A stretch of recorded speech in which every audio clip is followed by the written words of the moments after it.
Hello students, welcome to my channel Theory Guru. Professor Aspit Kaur here. So in this video we are going to discuss about the topic dematerialization of shares. This is also one of the important topic from the chapter shares. तो dematerialization को समझने के लिए तीन चीजों को समझना बहुत जरूरी है. First of all is depository, second is depository participant and third thing is कि इनके बीच में क्या रिलेशनशिप होता है. ठीक है, तो सबसे पहले अगर मैं बात करूं डिपॉजिटरी की, तो डिपॉजिटरी एक ऑर्गेनाइजेशन है जहां पे सिक्योरिटीज को इलेक्ट्रॉनिक अकाउंट्स की फॉर्म में रखा जाता है. It's an organization where securities of a shareholders are held in the form of electronic accounts. बिल्कुल वैसे ही जैसे बैंक होल्ड करता है मनी को. ठीक है, डिपॉजिटरी एक्ट 1996 के अकॉर्डिंगली जो डिपॉजिटरी है वो एक कंपनी होनी चाहिए which is registered under the companies act. Clear हुआ? डिपॉजिटरी एक कंपनी है जो कि रजिस्टर्ड होनी चाहिए under the companies act, as well as वो रजिस्टर्ड होनी चाहिए विद द सेबी ऑल्सो. ठीक है, अंडर सेबी रेगुलेशंस 1996 इसके अंदर वो रजिस्टर्ड होनी चाहिए. अगर अभी तक की मैं बात करूं टिल डेट, सेबी ने अभी तक सिर्फ और सिर्फ 2 डिपॉजिटरीज को अलाउ करा है ये बिजनेस कंडक्ट करने के लिए.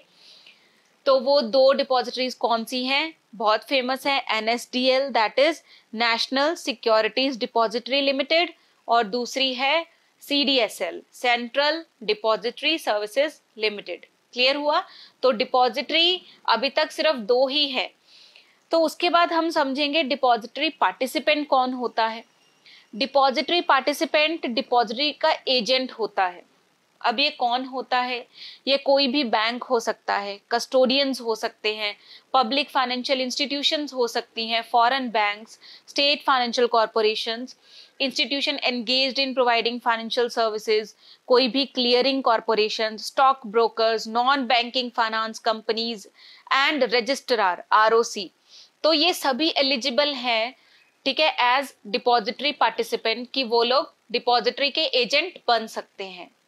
लेकिन एजेंट बनने के लिए these must be registered as such under SEBI act 1992.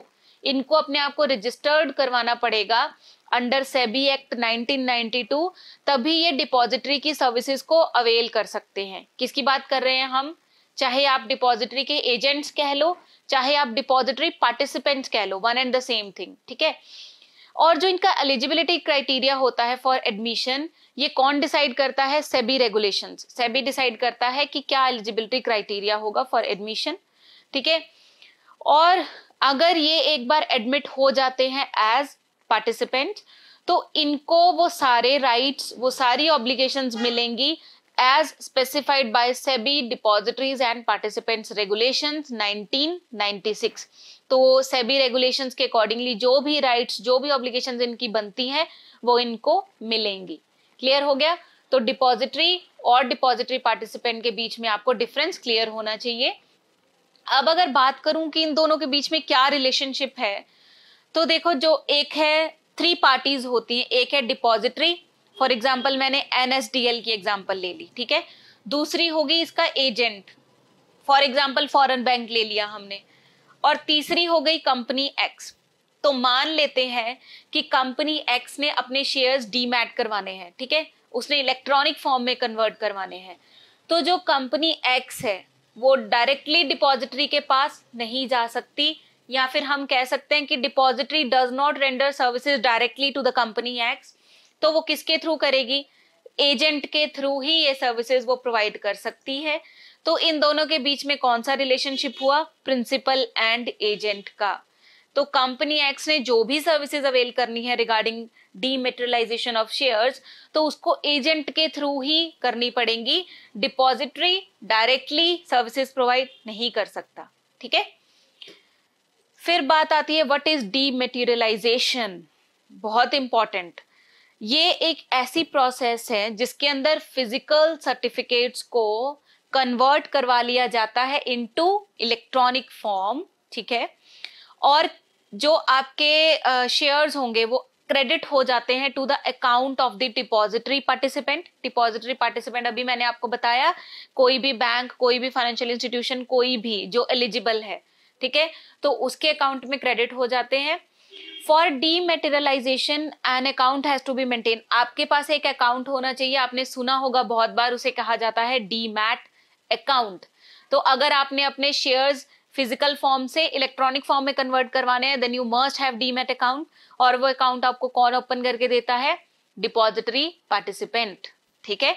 वो कौन होता है? वो डिपॉजिटरी का एजेंट होता है, ठीक है। वही बात आ गई, this account is kept with the depository participant who is basically an agent between the company and the depository. Clear हो गया डीमेटेरियलाइजेशन। अब इसी के साथ रिलेट करता है कि डिपॉजिटरीज एक्ट 1996 क्या कहता है। कहते हैं कि dematerialization of shares has been possible because of establishment of this act only, because this act carries certain important features which are going to discuss, that is extend to whole of India। पूरे India के अंदर ये applicable है। और इसके अंदर provision क्या है कि मल्टीपल डिपॉजिटरीज सेटअप की जा सकती हैं पूरे के पूरे इंडिया में, ठीक है, which shall be registered with SEBI. लेकिन उस डिपॉजिटरी को रजिस्टर्ड होना पड़ेगा विद द सेबी, ठीक है। और रजिस्टर जब वो होगा तो उसे certificate to commence business issue करेगा सेबी। तो ठीक है, मतलब ये सर्टिफिकेट लेने के बाद ही कोई भी एज डिपॉजिटरी वर्क कर सकता है। इन्वेस्टर्स के पास ऑप्शन होती है कि चाहे तो आप अपने शेयर्स को फिजिकल फॉर्म में रखो, चाहे आप डीमैट फॉर्म में कन्वर्ट करवा लो, ठीक है। लेकिन जो इन्वेस्टर्स डीमैट में कन्वर्ट करवाना चाहते हैं तो उन्हें अपने आप को रजिस्टर करवाना पड़ेगा विद द वन और मोर पार्टिसिपेंट, डिपॉजिटरी पार्टिसिपेंट, ठीक है। तो आपको अपने आप को रजिस्टर करवाना पड़ेगा। इसके अंदर कोई स्टैम्प ड्यूटी चार्ज नहीं की जाती और securities held in demat mode में बी प्लेज्ड। और आपकी जो डीमैट मोड में सिक्योरिटीज आपके पास होती हैं इलेक्ट्रॉनिक फॉर्म में, उन्हें भी प्लेज किया जा सकता है। प्लेज का मतलब समझते हो? गिरवी रखना, ठीक है। तो आप उनको भी प्लेज कर सकते हो। फिर हमारे पास बहुत इंपॉर्टेंट आती है बात की प्रोसेस ऑफ डीमैट क्या है, क्या प्रोसेस फॉलो की जाती है। तो सबसे पहले देखिए, दो तरह के ऑनर होते हैं। एक होता है बेनिफिशियरी ऑनर, दूसरा होता है रजिस्टर्ड ऑनर, ठीक है। बेनिफिशियरी ऑनर कौन होता है? Beneficiary owner is basically investor, ठीक है। मतलब अगर मैंने अपने शेयर्स डीमैट फॉर्म में कन्वर्ट करवाने हैं, आई एम द इन्वेस्टर, तो मैं बेनिफिशियरी ऑनर हूं। और रजिस्टर्ड ऑनर कौन बन जाता है? डिपॉजिटरी बन जाता है, ठीक है।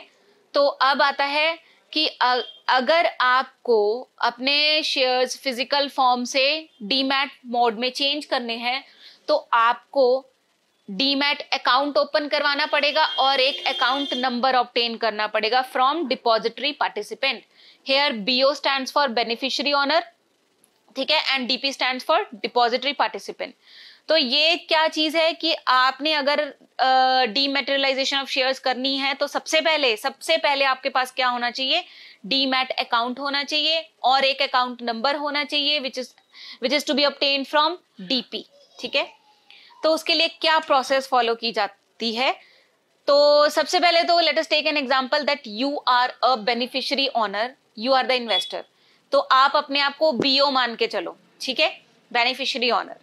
तो सबसे पहले आपको एक DRF that is demat request form fill करना पड़ेगा और वो आपको सबमिट करना पड़ेगा विद द फिजिकल सर्टिफिकेट्स। अपने जो शेयर का फिजिकल सर्टिफिकेट है वो भी आपको देना पड़ेगा, प्लस डीमैट रिक्वेस्ट फॉर्म देना पड़ेगा। किसको? डिपॉजिटरी पार्टिसिपेंट को।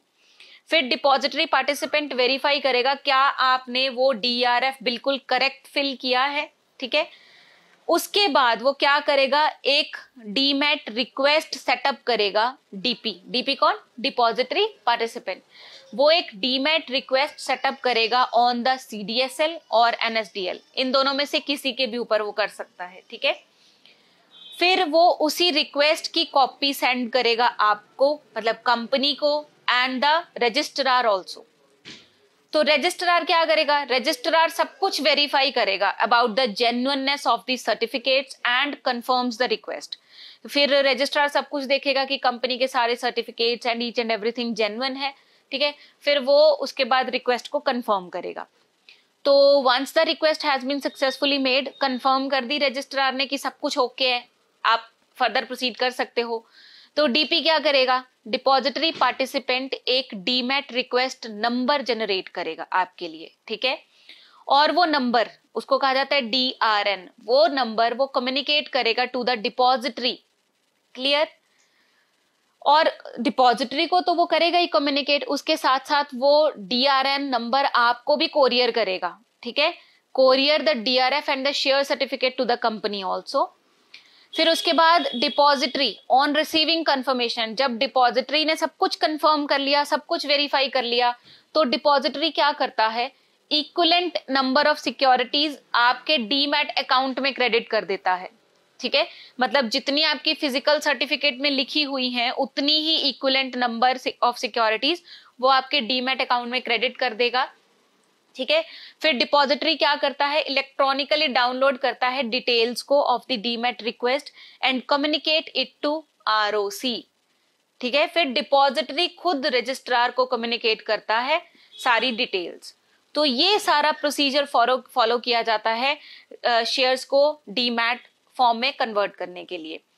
तो अच्छा, फर्दर प्रोसेसिंग क्या होती है, एक बार अगर आपकी ये सारी रजिस्ट्रेशन सक्सेसफुल हो गई तो डिपॉजिटरी आपको क्या देता है, एक international securities identification number issue करता है, that is ISIN, international securities identification number.